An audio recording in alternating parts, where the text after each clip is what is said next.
could do that. Esther Morris gets women the vote.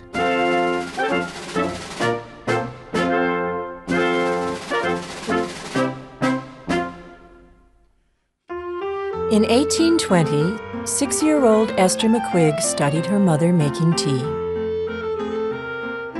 "I could do that," she said.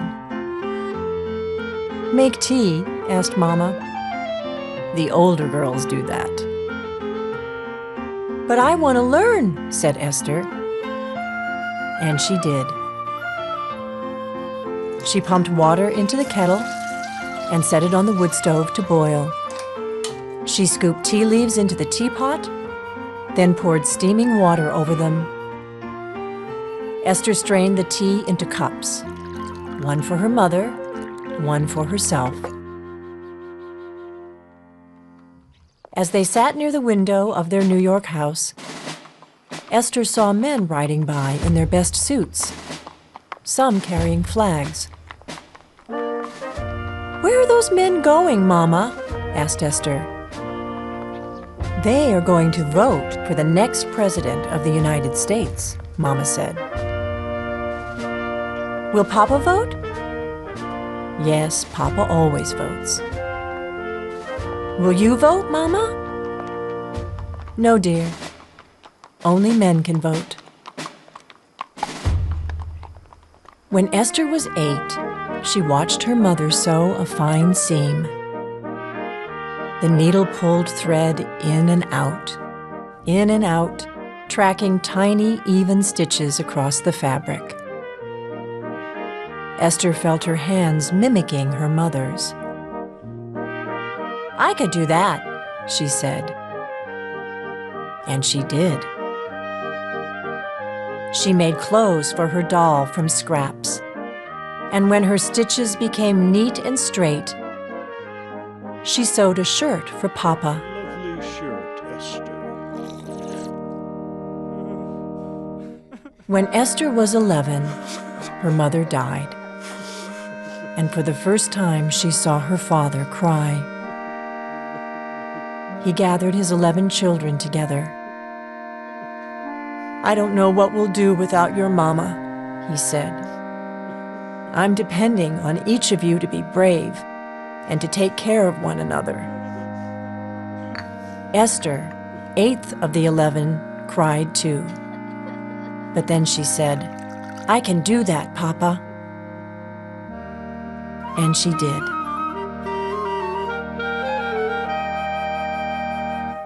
When Esther was 19, 6 feet tall and on her own, she earned a living making dresses with leg of mutton sleeves for society ladies. Yes, that's nice. When the ladies wanted hats to match the dresses, Esther designed and made those too. That's nice. Soon she thought of opening a millinery shop. "You are much too young to run a business," she was told. "I don't see why," was Esther's reply. And with that, she opened a hat shop in Owego, New York.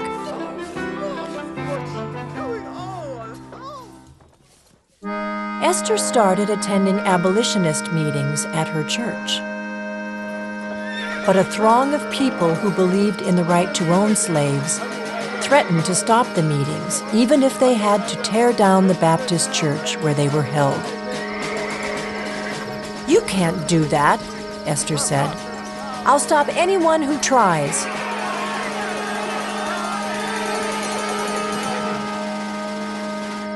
When Esther was 28, she married Artemus Slack, and a few years later had a son they called Archie. But when Artemus died in an accident, Esther made a big decision. "I'm moving to Illinois," she told her friends. "I'll claim the land Artemus owned there and raise our son." "You can't do that," her friends cried. "Illinois is the very edge of civilization. It's full of dangerous people and wild animals." "Yes," she said, "I can." And that was that. in Illinois, she fought long and hard to claim Artemis's land, but was denied her inheritance because she was female. So Esther opened another hat shop. Esther met and married John Morris, a merchant and immigrant from Poland. And in 1851, she gave birth to twin boys, Edward and Robert. But John had a hard time making a living. So while Esther raised the children, cooked the meals, and washed the clothes, she helped earn the money, too. When Esther was 46, she went with John to the presidential election polls and watched through the window while he voted. "You know," she told him when he came out, "I could do that." "Politics is the business of men, my dear," he said. "Humph," said Esther. "It's our country, too." When war broke out between the northern and southern states, Esther was proud that Archie joined the victorious fight of the North to end slavery. Soon after, an amendment to the Constitution granted Negro men all rights of citizenship, including the right to vote.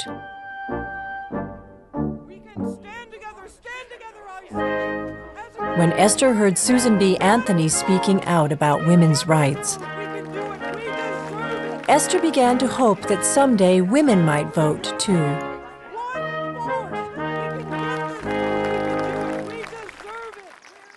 In 1869, when Esther was 55, she and her 18-year-old sons moved to the newly formed Wyoming Territory, where John and Archie, who'd gone there the year before, waited. Esther and the boys traveled by train across miles of prairie, then by stage over rocky hills to South Pass City, a dusty, hurriedly built town where gold had been found. Most of the 2,000 people who lived there were rowdy young men. They worked in the mines by day, drank in the saloons by night.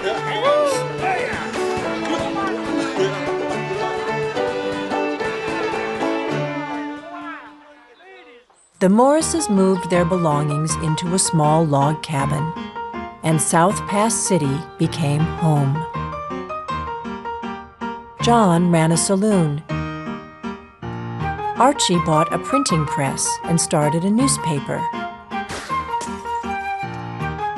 Esther opened another hat shop. But with 6 men to every woman, there was always a need for someone to nurse the sick and wounded, sew clothes, help deliver babies, and give motherly advice to the few young women in town. "I could do that," Esther said. And she did. One day, Esther read a proclamation tacked to a wall. "All male citizens 21 and older are called to vote in the first territorial elections." Esther looked around at the disorderly young men. "It's time I did that," she said. When Esther's sons watched her march toward home, they knew it was more likely that things were about to change than that things would stay the same. Esther invited the 2 men running for the territorial legislature to her house to speak to the citizens. Then she sent out invitations to the most influential people in the territory. "Come for tea and talk to the candidates." She scrubbed her tiny home from top to bottom, washed the curtains, and ironed her best dress. When the candidates and guests arrived, Esther served them tea. "One thing I like about Wyoming," she said, "is how everyone is important. It takes all of us to run the town, women as well as men." "Yes," her guests agreed. "And it's a place where people aren't afraid to try new things." Her guests agreed again. Esther smiled. She turned to the candidates. "Then, would you, if elected, introduce a bill in the legislature that would allow women to vote?" Suddenly, in that tiny room full of people, not a sound was heard. Finally, Colonel William Bright spoke. "Mrs. Morris, my wife would like to vote too. She is intelligent and well-educated. Truth be told, she would be a more informed voter than I. If I am elected, I will introduce that bill." Not wanting to be outdone, the other candidate, Herman Nickerson, also agreed. Applause broke out in that tiny cabin, and Esther dropped to her chair. "Thank you," she said. People warned her that once the bill was introduced, the men of the legislature would have to approve it, and the governor would have to sign it. This had never happened anywhere. Why did she think it could happen here? But Esther had seen that things that were not likely to happen happened every day. She wrote letters and visited legislators to make sure this bill would happen too. And it did.